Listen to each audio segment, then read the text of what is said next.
신앙 고백 우리 하겠습니다. 나는 전능하신 아버지 하나님 천지의 창조주를 믿습니다. 나는 그의 유일하신 아들 우리 주 예수 그리스도를 믿습니다. 그는 성령으로 잉태되어 동정녀 마리아에게서 나시고 본디오 빌라도에게 고난을 받아 십자가에 못 박혀 죽으시고 장사된 지 사흘 만에 죽은 자 가운데서 다시 살아나셨으며 하늘에 오르시어 전능하신 아버지 하나님 우편에 앉아 계시다가 거기로부터 살아있는 자와 죽은 자를 심판하러 오십니다. 나는 성령을 믿으며 거룩한 공교회와 성도의 교제와 죄를 용서받는 것과 몸의 부활과 영생을 믿습니다. 아멘. 찬송가 419장 부르시고 말씀을 봅니다.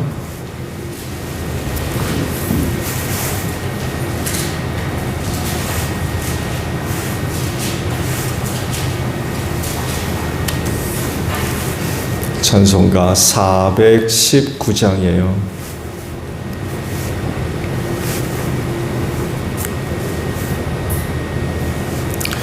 주 날개미 내가 변한 이 시대 밤 깊고 비바람 불어쳐도 아버지께서 날 지켜주시니 거기서 편안히 쉬리로다. 주 날개미 평안하다. 그 사랑 그늘 자뉘뇨. 주 날개미 내 쉬는 영혼 영원히 거기서 살리. 주 날개미 나의 피난처 되니 거기서 쉬기를 원하노라. 세상이 나를 위로치 못하나 거기서 평화를 누리리라. 주 날개미 평안하다. 그 사랑 그늘 자뉘뇨. 주 날개미 내 쉬는 영혼 영원히 거기서 살리. 주 날개미 참된 기쁨이인데 고달픈 세상 길 가는 동안 나 거기 숨어 돌보심을 받고 영원한 안식을 얻으리라. 주 날개미 평안하다. 그 사랑 그늘 자뉘뇨. 주 날개미 내 쉬는 영혼 영원히 거기서 살리.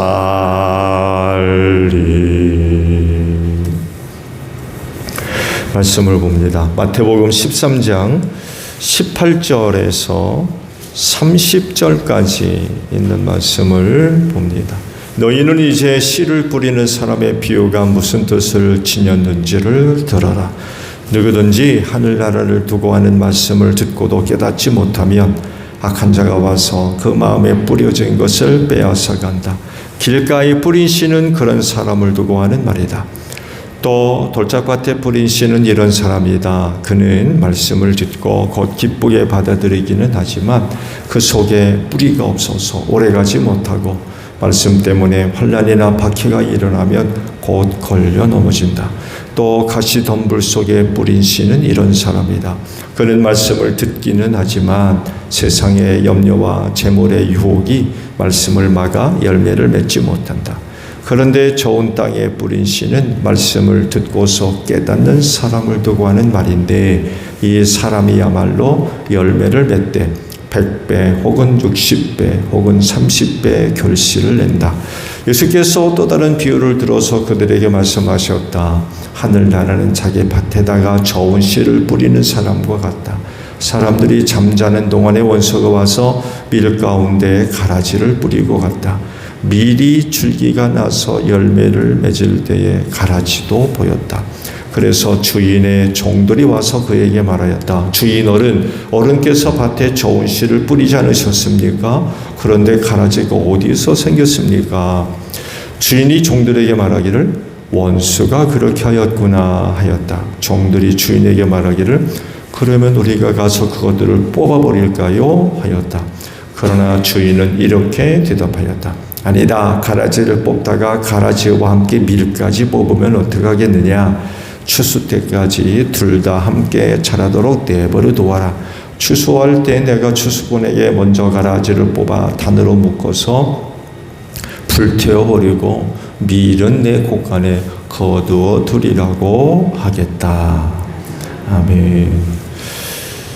오늘 아침은요 26절에 있는 말씀을 봅니다. 밀이 줄기가 나서 열매를 맺을 때에 가라지도 보였다라는 말씀입니다. 13장의 말씀은 다 보지 않았지만 전체의 말씀을 보게 되면 우리가 다른 것보다도 특징 한 가지를 발견할 수가 있어요. 다른 것이 아니라 비유의 장이다라고 이름을 붙여놓을 정도로 13장 전체가 비유의 말씀입니다. 이 하늘나라에 관하여 비유로 말씀하실 때에 13장 전체가 비유의 말씀으로 아주 가득한 그런 장이라고 할 수 있어요. 보면 어제 말씀을 봤죠. 씨 뿌리는 자에 대한 비유가 있고요. 오늘 아침에 보신 밀과 가라지에 대한 비유가 있고요. 또 보면 겨자씨 비유가 나오고 누룩의 비유가 나오고 땅의 감추인 보화 비유, 값비싼 진주 비유, 물고기 비유, 또 새 것과 낡은 곳에 대한 비유. 집주인이 그 집에서 새 것과 낡은 것을 꺼내는 것과 같다는 이런 그 비유들로 13장 전체가 쭉 기록이 되어져 나옵니다. 그리고 이제 그 중에서 덧붙여서 그런 말씀도 하세요. 비유가 아니면 말씀도 하지 아니하셨다라고 할 정도로 예수님의 그 가르침 속에서 이 비유가 굉장히 큰 비중을 차지를 합니다. 그런데 문제는 우리는 그 비유의 말씀이 어떤 의미인지 알죠. 그러다 보니까 참 주옥 같은 그런 그 비유의 말씀들이구나라고 이야기를 하지만 어제도 말씀드렸듯이 못 알아듣는 사람들한텐 이게 문제라는 거예요. 어제 그 이유를 말씀드렸죠. 비유로 말씀하셔가지고 어떤 사람들은 도대체 이게 무슨 의미인지 깨닫지를 못했어요. 이유가 있었죠. 이유가 있었어요. 이 중에서 오늘 보신 밀과 가라지에 대한 비유는요, 제자들이 특별히 관심을 가졌던 비유였어요. 이제 말씀을 또 보겠습니다만 해도 예수께서 무리를 떠나서 집으로 들어가시니까 제자들이 따라 들어와 가지고 예수님한테 좀 설명 좀 해달라고 부탁했던 게 밀과 가라지 비유였어요. 다른 비유의 말씀도 했는데 이 비유에만큼은 제자들이 특별한 관심이 있었던 것 같아요. 그래서 찾아 들어와서 설명 좀 해달라고 부탁을 이제 드렸던 그런 그 말씀입니다. 이제 설명된 말씀을 쭉 찾아보게 되면 좋은 씨 뿌린 이는 인자 곧 예수님이라고 설명을 해 주셨고 가라지를 뿌린 건 원수다라고 누구겠어요? 악마죠, 악마. 그리고 좋은 씨는 그 나라의 자녀들이지만 가라지는 악한 자의 자녀들로 설명을 하셨고요. 밭은 세상이라고 설명해 주셨고, 추수 때는 세상 끝날이고 추수꾼은 천사들이다 라고 설명을 해 주셨어요. 가라지를 불에 태운다는 것은 세상 끝날에 마귀의 자식들을 그렇게 불에다가 집어 던져 놓을 것이다 라고 이제 해석을 해 주셨습니다. 뭐 다 경험을 하시듯이 세상에는 밀만 자라지 않습니다. 가라지도 함께 자랍니다. 밀만 자란다면 얼마나 좋겠어요. 근데 악마가 가라지도 뿌려둔 곳이 바로 세상이라는 거예요. 그래서 이 관계가 얼마나 얽히고 섞여 있는지 몰라요. 밀과 가라지라고 해서 엄연히 다르잖아요. 그렇다고 해서 엄격하게 구분돼 가지고 밀은 여기, 가라지는 여기 따로따로 자라지 않습니다. 섞여서 자랍니다.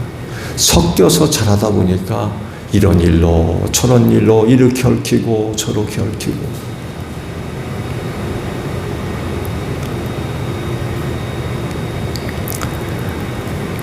그래서 예수께서 비유에서도 말씀을 하셨습니다만 일꾼들이 그 가라지를 발견하고는 주인에게 이야기를 하죠. 우리가 가서 가라지를 다 뽑아버릴까요? 그 주인 뭐라고 합니까?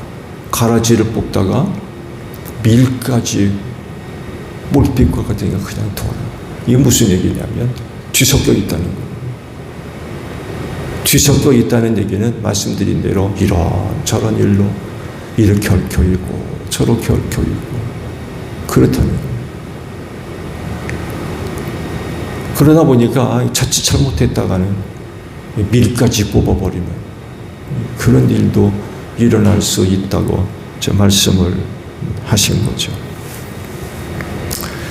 또 그렇게 세상에서 밀과 가라지가 함께 얽히고 설켜서 그렇게 살다 보니까 이 가라지 때문에 많은 그런 어려운 일을 겪습니다.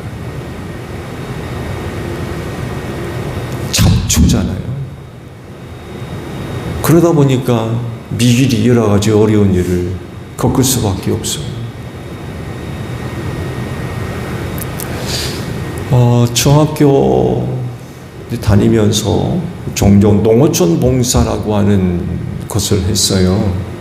오전 중이나 오후에 이제 나가서 이제 논일이나 밭일을 이제 좀 거들어 주는 거죠. 겨울에는 보리밟기 뭐 해가지고 가서 보리밭에 가서 밟아주기도 하고 이런 일도 했습니다. 보리밭으로 이제 기억을 하는데 깐부기 뽑기. 이게 보면 보리 이상이 노랗게 익었는데 깐부기는 까매요. 끄트머리가.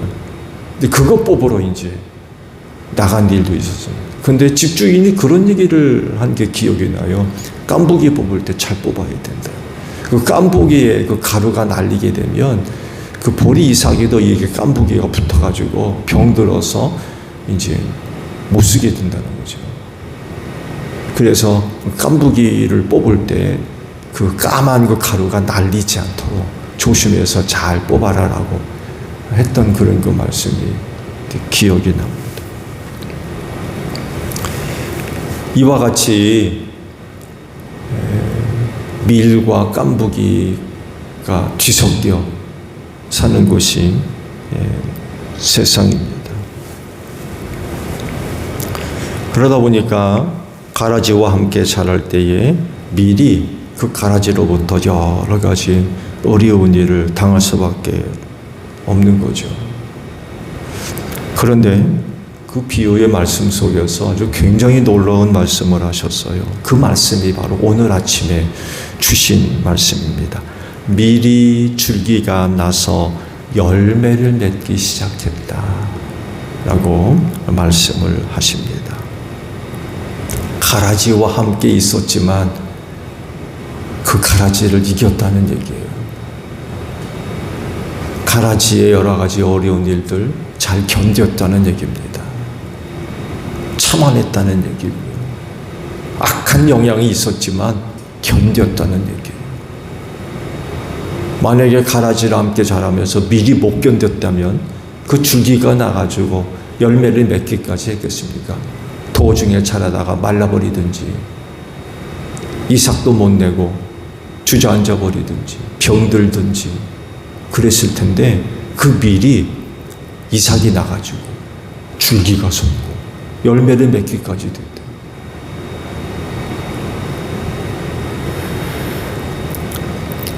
이것이 이제 중요한 것입니다. 가라지가 있느냐 없느냐 이게 중요한 게 아니에요. 있을 수밖에 없어요. 원수가 와서 뿌리고 갔대잖아요. 그건 뭐 막을 수가 없는 거예요. 정말 중요한 게 뭐냐? 가라지와 함께 있음에도 불구하고 밀이 자라서 열매를 맺게 되었다는 것입니다. 이게 중요해요. 그리고 결국 풍성한 열매가 맺어야 되겠죠.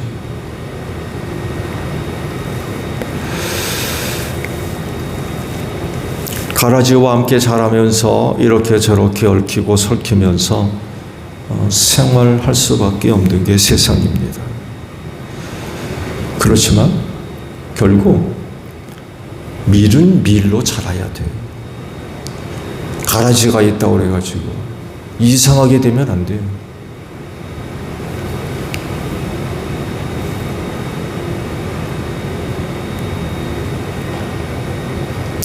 이렇게 되려면 가라지들과의 그 관계에서 이겨야 됩니다.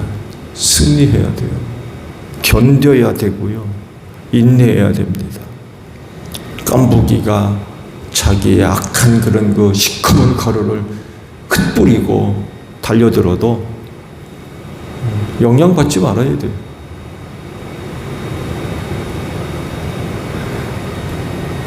꿋꿋하게 견뎌야 되는 거죠. 그거 못 견디면은 그 밀이 밀로 자라겠습니까? 병 들어가지고 열매도 못 맺고 자기도 까매지는 이런 일이 발생하겠죠. 깐부기가 덤벼도 이겨내야 돼요. 아무리 약한 거, 더러운 거 흩뿌려도 영향받지 말아야 돼요. 조금도 흔들리지 말아야 돼요. 변질되는 일 없어야 되고 그야말로 깐부기 때문에 시험 들어가지고 그럴 필요가 전혀 없다는 거예요. 그 밀은 밀로서 자라면 돼요. 이게 이제 중요한 거죠.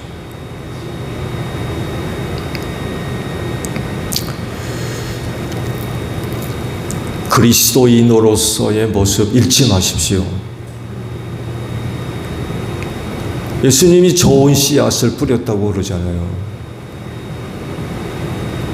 그러면 그리스도인은 그리스도인이 돼야 됩니다. 그리스도인으로서의 고유한 모습 절대로 잃어버리면 안 돼요. 세상을 살아가면서 이런 일, 저런 일 때문에 많은 시험을 당하고 핍박도 받고 미움도 받고 악한 영향들 그래도 그리스도인은 그리스도인이어야 돼요. 흔들리지 말고. 더군다나 악한 영향을 받아가지고 변질돼가지고 이게 예수 믿는 사람인지 교회 다니는 사람인지 이게 도대체 분간도 안 되고 이렇게 되면 안 될 겁니다. 밀이 줄기가 나서 열매를 맺을 때까지 그 자리에서 꿋꿋하게 자라가는 거죠. 성장해가고 그가 때가 이르러서 열매를 낸다. 그런 그 모습들이 있어야 돼요. 이런 모양으로 초연 모양으로 변질돼 버리고 견디지 못해서 시들어 버리고 병드는 이렇게 되서는 꿋꿋하게 아무리 깐부기가 옆에서 괴롭히고 해도 꿋꿋하게 밀로서 자라가야 되는 거죠. 조금 흔들림이 없이, 변하는 것 없이 꿋꿋하게 자라가야 되는 거죠. 가라지 없을 수 없습니다. 여러분, 여기 천국 아니에요. 가라지와 함께 자랄 수밖에 없는 세상입니다. 마지막 날 추수 때죠. 그때까지는 가라지들과 함께 생활할 수밖에 없어요. 천국이 아닌 이상은 가라지들과 함께 생활할 수밖에 없습니다. 한두 개가 아닐걸요? 어쩌면 여러분 주변에 가라지로 가득할 수도 있어요. 얼마나 힘들겠습니까? 그 가라지들이 아무리 많이 있다 할지라도 밀로써 심겨졌기 때문에 밀로 자라야 되겠죠? 밀로 꼿꼿하게 견디면서 꼿꼿하게 자라가야 돼요.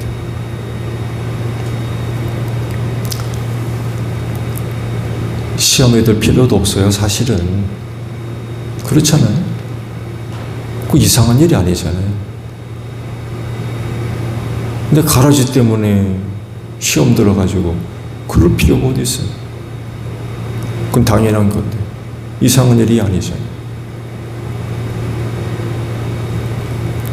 여러분들도 그런 얘기 하지 않나요? 서로 얘기할 때 그런가 보다. 그래. 서로 이야기하다가 어려운 일이 있으면 그런 날로 위로를 해줄 경우도 있잖아요. 아유, 그런가 보다. 그래. 네, 그런가 보다. 그러세요. 이상한 일이 아니기 때문에 그렇습니다. 오늘도 이른 아침에 주께서 주시는 새 힘을 얻고 오늘 가라지들과의 그 생활 속에서 승리할 수 있는 여러분들이 되시기를 바랍니다. 오늘도 꿋꿋하게 그리스도인으로서의 그 소중한 모습 잘 간직할 수 있는 여러분들이 되시기를 바랍니다. 주기도문 합니다. 하늘에 계신 우리 아버지, 아버지의 이름을 거룩하게 하시며 아버지의 나라가 오게 하시며 아버지의 뜻이 하늘에서와 같이 땅에서도 이루어지게 하소서. 오늘 우리에게 일용할 양식을 주시고 우리가 우리에게 잘못한 사람을 용서하여 준 것 같이 우리 죄를 용서하여 주시고 우리를 시험에 빠지지 않게 하시고 악에서 구하소서. 나라와 권능과 영광이 영원히 아버지의 것입니다. 아멘. 기도하겠습니다.